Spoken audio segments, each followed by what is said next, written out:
Assalamu alaikum. So in this video, our major concern will be to discuss about the morphology of the medullary carcinoma. But first of all, let me tell you that there are two types of medullary carcinomas, or we can say that there are two cases of medullary carcinomas. One is sporadic cases, and the other one is familial cases. Okay, and 70% cases are sporadic, and 30% cases are familial. As sporadic starts from S, and similarly 70 also starts from S, so you can remember that 70% cases are sporadic, right?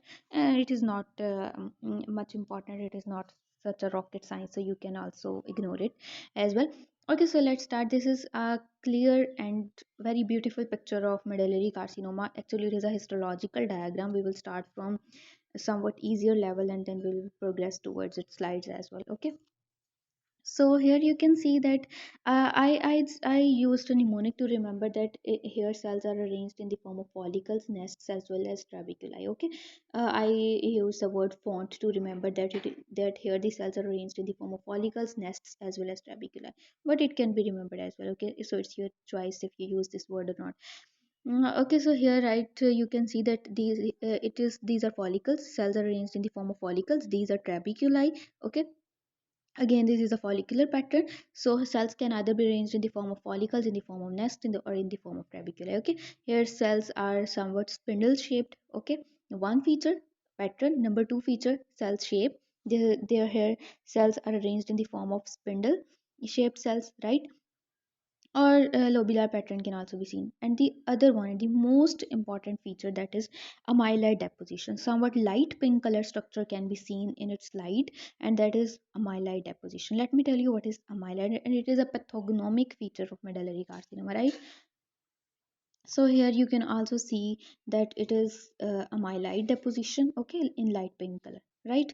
And the cells are arranged in the form of follicles, in the form of trabeculae. Okay, again here, this is amylite in light pink color. Okay, so here you can see, let me tell you that from where this amylite comes from. As I'm discussing here that it is pinkish amylite structure, where it comes from. Actually, this medullary carcinoma arises from the C cells. You know what are C cells? This is a normal thyroid follicular structure, right? Inside it, this is colloid, and around it, cells are arranged. But outside the follicle, here are some cells which are C cells, and these C cells are responsible for producing calcitonin. Actually, this medullary carcinoma arises from these C cells, as their normal function is to produce calcitonin. So, as there is any pathology, there is any abnormality. So, in this case, in the case of medullary carcinoma, calcitonin levels will be raised, and it is very important, and it plays an important role in the diagnosis and post-operative follow-up of the patients as well, right?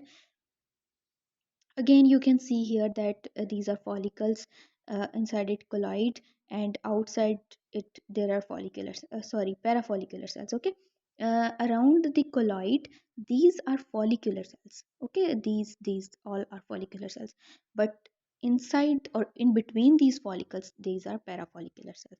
Para means ke parallel. Okay, so parallel to follicular cells, there are parafollicular cells, right? Again, you can see here that amylite. But as I have explained in my previous video, that please don't confuse it with Graves disease, because in Graves disease there was scalloped margins of the colloid, right? Here are no scalloping of the margins. Scalloping is just like this. Again, abundant amylite structure can be seen here, but another feature that I want to tell you here, that here salt and pepper chromatin may be present in some cells like this. I will show you in the later slide what is salt and pepper chromatin. Okay, again here salt and pepper chromatin can be seen. Okay, here, here.